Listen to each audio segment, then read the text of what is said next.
I just ask you a few quick follow-up questions to that, simply so that we can open it up from a perspective point of view. So, just to use the container train as an illustration, as you pointed out, what about the financing of this? What about the execution of this? What about the participation of states? The great thing about us is both states and the centre are now thinking of very ambitious projects that could transfer. Right. Going through Andhra, the Chennai Visakhapatnam and the Chennai Bangalore industry corridor. Andhra, I mean, Amravati is a great example where the value that is being created is being given back to the farmers. So 35,000 acres is being pooled by the farmers. So we pooled it from the farmers, we developed, and developed land is now given back. And this is a great example of interest in industrial corridors. We've had a few good success stories. Sri City is one great example, but I think in SEZ is one of the most successful ones. So the idea is to create more nodes as we go about. Land acquisition has already started. As already mentioned, ADB is working quite closely with us.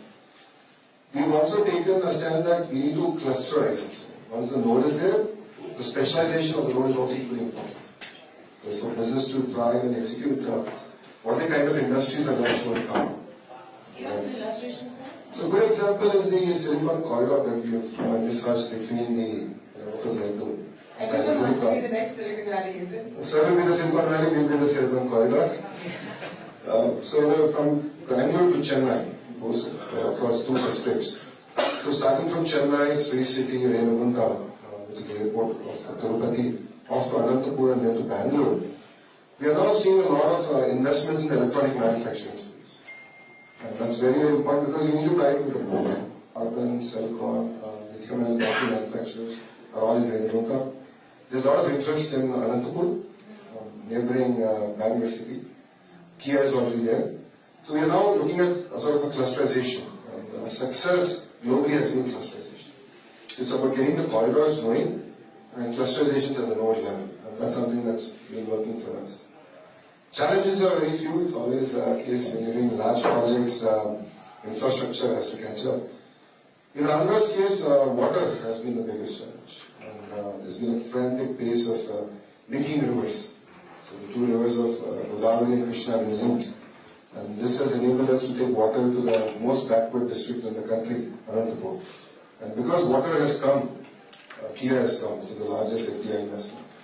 So water has been the biggest challenge and we've been augmenting it. Fiber, power, road network is quite easy. It's a function of dollars or rupees. It's been a great push from Government of India. Look at even the interlinking of rivers. It was discussed way back in the early 2000s. And then it was the cold storage. Vajpayee's government. And now we're actually talking about it again. Water, I think, will be the biggest challenge for India.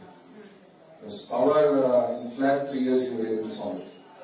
Andhra has added close to 3 gigawatts of renewable energy in 3 years. So, the private sector is here. The paucity of funds is not all a challenge in that sense. But I think for India to grow and have a sustainable growth, water will play a very, very important role. And linking of rivers is a big project. It's a very, very strategically important project for India and more so for Andhra Pradesh. Because the 4 backward districts of Rayalaseema, they're backward for the single reason that they didn't have water. And just to add on the land, I think it's very, very important that the farming community is giving this land actually see the benefit. So you're seeing the paradigm shift in India because they're seeing government being proactive. And they're seeing projects actually take shape in flat 18 months to 24 months. And I think that is very, very important, if I may say. I think that will be a very, very important. Mr. Pankaj, we've heard of stories of how certain planned cities and towns, and I use the words ambitiously, around the Delhi Mumbai Industrial Corridor, sort of didn't quite attract the kind of people, didn't attract people at all to be able to come and live there. So they're, party shells of cities. Independence, in its true sense, in the world-class infrastructure. From Andhra's perspective, again, as I said, with Anantapur district, with the Kia now coming in, I think that's a great example of how things can take shape. From my view, and from Andhra's view, the point is that this urbanization is important. It has to be decentralized urbanization. The nodes have to become very, very strong. Exactly what Mr. Kant said. That's going to be very, very critical. And as governments, we need to work towards that and providing all the required infrastructure for these nodes to now not only succeed, but thrive in the world.